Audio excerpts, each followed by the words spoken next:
이남용 교수의 실언롱 고소고발이 민생을 살립니다. 서민민생대책위원회에 국가 예산을 붙여야 합니다. 부패가 민생을 갉아먹는 구조입니다. 대한민국의 민생을 무너뜨리는 1차 원인은 경기 침체가 아니라 부패입니다. 부패는 세금을 세게 하고 정책을 왜곡하며 공정 경쟁을 찢어 기업을 떠나게 하고 청년의 사다리를 끊습니다. 결국 서민이 체감하는 물가 주거 일자리의 고통은 시장 실패가 아니라 제도 실패에서 시작되는 경우가 많습니다.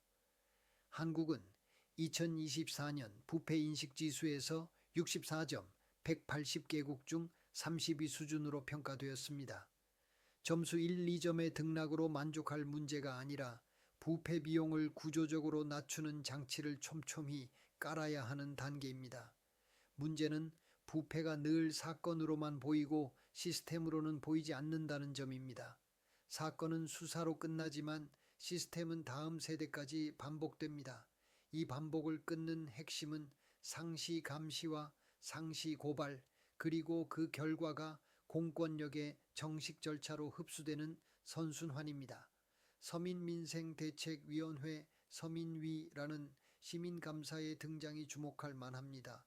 김순환 사무총장이 주도하는 서민민생대책위원회가 지난 여러 해 동안 다양한 분야의 부정부패를 상대로 고소고발과 문제제기를 지속해왔다는 사실은 국가 감시체계의 공백을 민간이 메우고 있다는 뜻입니다. 여기서 핵심 이해 당사자는 국민과 납세자, 부패로 이익을 얻는 내부자 집단, 이를 감독해야 할 정부와 공공기관, 수사와 사법기관, 그리고 감시와 제보를 조직하는 시민사회입니다. 이들 사이에 힘의 불균형이 클수록 부패는 조용히 성공하고 민생은 크게 무너집니다. 서민위의 고소고발은 단순한 분노 표출이 아니라 국가가 작동하도록 하는 입력 신호입니다. 수사기관은 범죄 혐의를 스스로 발명하지 않습니다.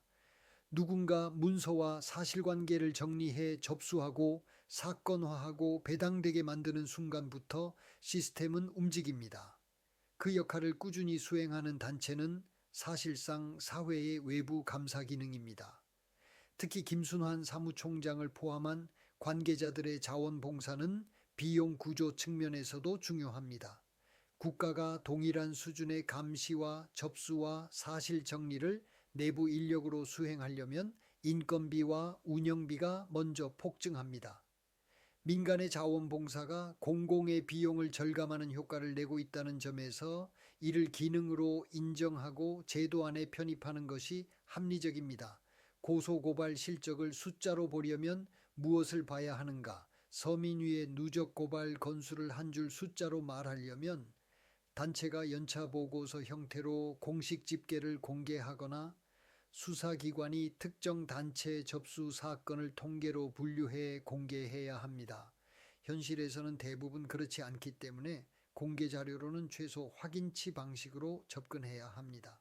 즉 언론 보도와 수사기관 배당 또는 조사 일정이 확인되는 사건을 연도별로 집계해 하한선을 만들고 그 파급을 수사 착수, 강제 수사, 처분 결과, 제도 개선 논의로 나누어 평가해야 합니다. 공개기사 기준으로 확인되는 범위만 보더라도 서민위는 2024, 2025년에 다수의 고발이 접수되어 배당되고 고발인 조사가 진행되는 등 공적 절차로 들어갔습니다. SKT 해킹 대응 논란 고발 건은 경찰 고발인 조사로 이어졌고 선관위 관련 고발도 접수되어 수사 절차에 들어갔습니다. 여기서 중요한 것은 건수만이 아닙니다. 사회적 피해 규모가 큰 분야, 즉 선거 신뢰, 개인정보와 통신안보, 고위공직 윤리 같은 영역은 한 건의 고발이 수백만 명의 위험을 줄이기도 합니다. 따라서 실적 평가는 단순 건수보다 대상 위험의 크기와 공권력 작동을 유발한 정도를 함께 보아야 합니다. 공개 자료로 확인되는 주요 고발 사례와 파급 효과를 살펴봅니다. 공개된 범위에서 확인되는 핵심 사례 중 하나는 선거관리의 책임 문제를 두고 선관위 관계자 등을 직권남용 또는 직무유기 혐의로 고발한 일입니다. 선거 신뢰는 민주주의 인프라이며 인프라 붕괴는 민생 붕괴로 직결됩니다. 이런 고발은 정치적 유불리를 떠나 제도적 책임 소재를 수사와 감사로 연결시키는 기능을 합니다. 또한 통신 인프라 영역에서도 SKT 해킹 사태와 관련해 경영진의 대응 지연 및 법 위반 여부를 문제 삼아 고발했고 경찰은 고발인 조사를 진행했습니다. 개인정보와 통신망은 오늘날 국가안보와 동일 레벨의 생활 인프라입니다. 인프라 기업의 보안 투자와 사고 대응을 민간 자율에만 맡기는 순간 피해는 국민이 떠안습니다. 고위공직 및 정치권 관련 사안에서도 서민위는 다수 고발을 진행해왔고 일부 사안은 고발인 조사가 진행되는 단계까지 들어갔습니다. 대형 개발 비리 논란과 같이 사회적 파급이 큰 사안에서 고발이 절차로 편입되면 최소한 수사기관이 책임을 피하기 어려운 구조가 만들어집니다. 국가 시스템이 놓치는 감시 공백과 비용입니다. 정부는 반부패 전담기관도 있고 청렴도 평가도 하며 각종 신고제도도 운용합니다. 그럼에도 체감 부패가 줄지 않는 이유는 감시와 제재의 시간 지연과 감시 대상의 분산 때문입니다. 제도가 있어도 시민이 체감하기 전에 흐지부지 되면 그 제도는 없는 것과 같습니다. 공공부문 부패 신고는 2002년 이후 누적 9만 8천 건대가 접수되었다는 공개 통계가 있습니다. 신고가 많다는 것은 현장에서 비정상이 반복된다는 뜻이고 공권력이 모든 현장을 직접 선제 감시하는 것은 불가능하다는 뜻입니다. 결국 민간의 제보와 감시 조직이 공공정의의 핵심 입력이 됩니다. 정부 예산 지원이 필요한 이유와 국제 기준을 살펴봅니다. 국제사회는 반부패를 도덕교과서로 다루지 않습니다. 국가가 예방 체계를 갖추고 신고 접근성을 높이고 위험 관리와 내부 통제와 감사가 굴러가게 만들며 시민이 안전하게 신고할 수 있게 만들 것을 요구합니다. 시민사회와의 파트너십은 주변부가 아니라 제도 설계의 일부입니다. 국내 제도도 길은 열려 있습니다.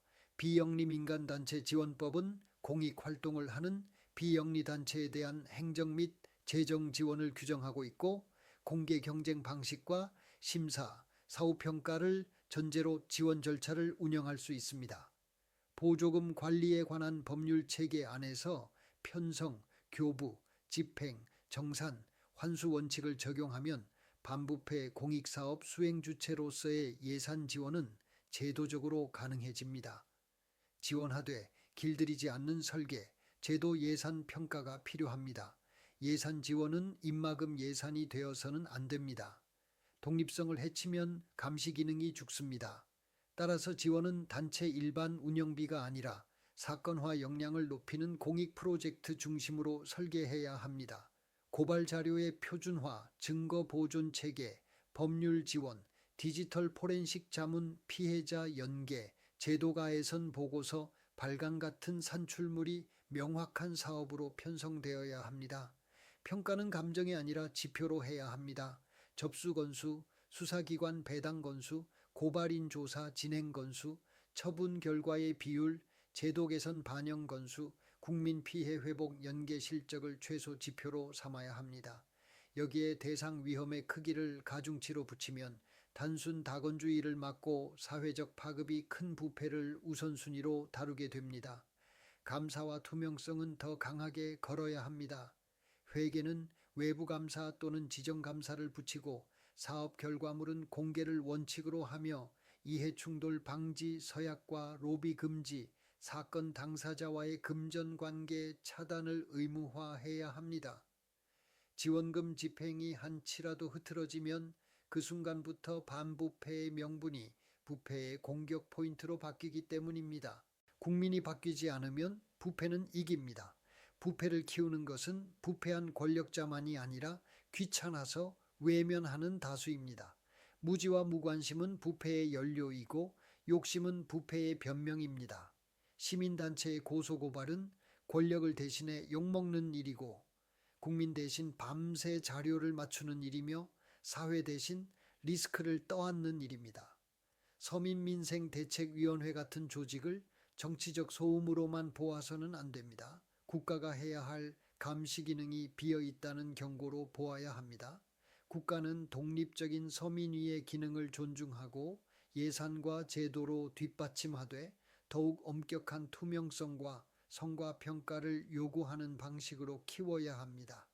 부정부패한 나라를 살리는 길은 거창한 구호가 아니라 서민위의 고발장이 접수되고 배당되고 조사되고 처분되고 제도가 고쳐지는 반복을 끊임없이 만드는 것입니다.